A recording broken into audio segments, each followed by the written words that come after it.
सतयुग का वह काल जब धरती पर धर्म और अधर्म के बीच संघर्ष अपने चरम पर था।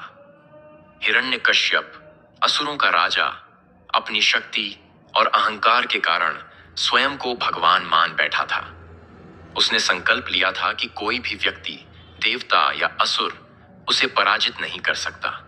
उसकी कठोर तपस्या से प्रसन्न होकर भगवान ब्रह्मा ने उसे वरदान दिया था कि न वह दिन में मरेगा न रात में, न घर के अंदर न बाहर, न किसी अस्त्र से न शस्त्र से, न मानव से न पशु से।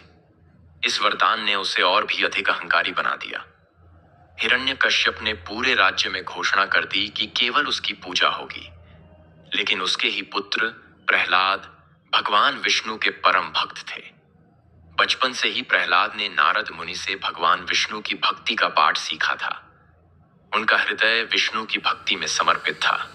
हिरण्यकश्यप ने अनेक बार प्रहलाद को अपनी बात मानने के लिए कहा, लेकिन प्रहलाद हर बार भगवान विष्णु का नाम लेकर अपनी भक्ति को प्रकट करते। हिरण्यकश्यप का क्रोध। हिरण्यकश्यप अपने पुत्र की विष्णु भक्ति से क्रोधित हो उठा। उसने प्रहलाद को अनेक प्रकार से यातनाएं देने का निर्णय लिया।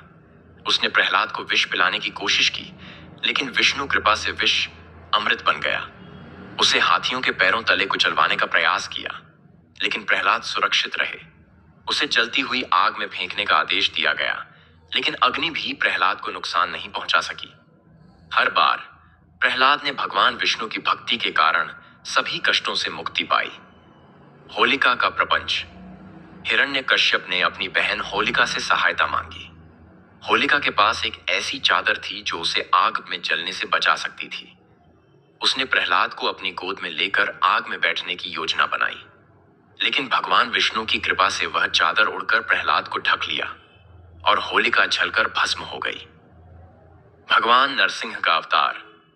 इन असफलताओं से क्रोधित होकर हिरण्यकश्यप ने प्रहलाद से पूछा, तुम्हारा भगवान कहाँ है? क्या वह यहां है? प्रहलाद ने उत्तर दिया, भगवान हर जगह है। हिरण्यकश्यप ने क्रोध में आकर एक खंभे को लात मारी और कहा, क्या तुम्हारा भगवान इस खंभे में है? जैसे ही उसने खंभे को मारा, उसमें से एक तेज प्रकाश प्रकट हुआ और भगवान विष्णु ने नरसिंह अवतार धारण किया। नरसिंह अर्ध मनुष्य और अर्ध सिंह थे। हिरण्यकश्यप का अंत। भगवान नरसिंह ने हिरण्यकश्यप को पकड़कर महल के दरवाजे की चौखट पर ले जाकर रखा। वह समय न दिन था न रात, बल्कि संध्या का समय था। भगवान नरसिंह ने अपने नाखूनों से हिरण्यकश्यप का वध किया। इस प्रकार ब्रह्मा जी के वरदान का उल्लंघन किए बिना भगवान विष्णु ने धर्म की स्थापना की। प्रहलाद का संदेश। इस घटना के बाद भगवान नरसिंह ने प्रहलाद को आशीर्वाद दिया और धर्म की स्थापना की। प्रहलाद ने लोगों को सिखाया कि भगवान पर अटूट विश्वास और भक्ति सभी प्रकार के कष्टों से मुक्ति दिला सकती है। सतयुग में भक्त प्रहलाद और भगवान नरसिंह की यह कथा धर्म और सत्य की विजय का प्रतीक है।